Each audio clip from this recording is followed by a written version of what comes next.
अगर आपसे हम पूछें कि आपने कौन सी कोविड वैक्सीन लगवाई है, तो आप में से अधिकतर लोग कोविशील्ड या कोवैक्सीन में से किसी एक का ही नाम लेते हुए दिखाई देंगे। यानी कि वैक्सीन की दोनों डोज आपने किसी एक वैक्सीन कंपनी की ही लगवाई होगी, मगर अब बहुत जल्द शायद आप वैक्सीन मिक्सिंग के फॉर्मूले पर वैक्सीन लगवा सकते हैं। वैक्सीन मिक्सिंग यानी कि आपने पहली डोज और दूसरी डोज दोनों अलग अलग वैक्सीन कंपनियों की ली हो। जैसे कि अगर आपने पहली डोज कोवैक्सीन की ले ली है, तो दूसरी डोज आप कोविशील्ड की भी ले सकते हैं बहुत जल्द भारत में। बुधवार यानी कि 11 जुलाई को drugs controller general of India यानी कि DCGI ने दो अलग अलग वैक्सीन डोज को मिलाने को लेकर एक स्टडी को मंजूरी दी है।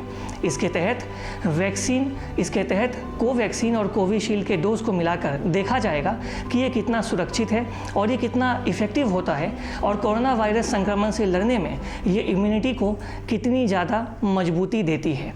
ये स्टडी वेल्लोर के क्रिश्चियन मेडिकल कॉलेज के द्वारा की जाएगी। दरअसल यूपी के सिद्धार्थ नगर में हाल ही में कुछ हेल्थ वर्कर्स ने गलती से 18 लोगों को पहली डोज कोवैक्सीन की और दूसरी डोज कोविशील्ड की लगा दी थी, जिसके बाद ICMR ने इन 18 लोगों की तुलना उन लोगों से की जिन्होंने दोनों ही डोज या तो कोविशील्ड या कोवैक्सीन की ली हो।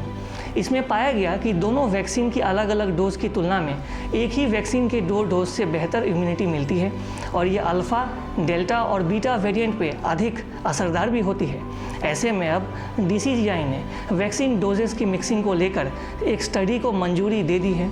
ना सिर्फ भारत में बल्कि पूरी दुनिया में कुछ देश वैक्सीन मिक्स करने की दिशा में आगे बढ़ रहे हैं। दक्षिण कोरिया की एक स्टडी में सामने आया था कि एस्ट्राजेनेका की पहली वैक्सीन डोज के बाद फाइबर की वैक्सीन की दूसरी डोज से न्यूट्रलाइजिंग एंटीबॉडी लेवल ज़्यादा हो जाती है, जबकि अगर दोनों अलग अलग डोजेस वैक्सीन दी जाए तो उसमें ये मात्रा थोड़ी कम होती है।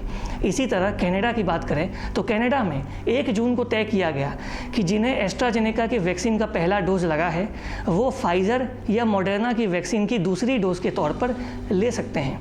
इसी तरह अगर फ्रांस की बात करें तो फ्रांस में भी अप्रैल के महीने में 55 वर्ष से कम उम्र वाले को एस्ट्राजेनेका की पहली डोज के बाद फाइज़र या मॉडर्ना की वैक्सीन की दूसरी डोज लेने की परमिशन दे दी गई।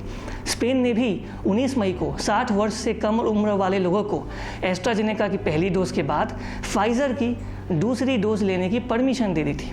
हालांकि कुछ समय पहले WHO के चीफ साइंटिस्ट सौम्या स्वामीनाथन ने अलग अलग कोविड वैक्सीन को मिक्स कर और मैच करने को लेकर चेतावनी भी दी थी। स्वामीनाथन ने कहा था कि ये एक बेहद खतरनाक ट्रेंड है और स्वास्थ्य पर इसका असर गहरा हो सकता है, क्योंकि अभी तक वैक्सीन मिक्सिंग को लेके डेटा की काफ़ी कमी है पूरी दुनिया भर में। और ऐसे में अगर 2 अलग अलग वैक्सीन कंपनी के डोज लोगों को लगाई जाए तो इससे सेहत पर काफ़ी गंभीर परिणाम भुगतने पड़ सकते हैं, सेहत पर काफ़ी गंभीर असर भी हो सकता है। और अधिक खबरों के लिए लगातार देखते रहिए ईस्ट न्यूज़। हमारे फेसबुक, यूट्यूब, इंस्टाग्राम पेज को लाइक करें, शेयर करें और सब्सक्राइब करें। और अगर अभी तक आपने वैक्सीन नहीं लगवाई है तो प्लीज़ घर से बाहर जाएं, वैक्सीन की दोनों डोज लगवाएं और देश और समाज को सुरक्षित रखें। तब तक के लिए धन्यवाद। Thanks for watching. Please subscribe and hit the bell icon.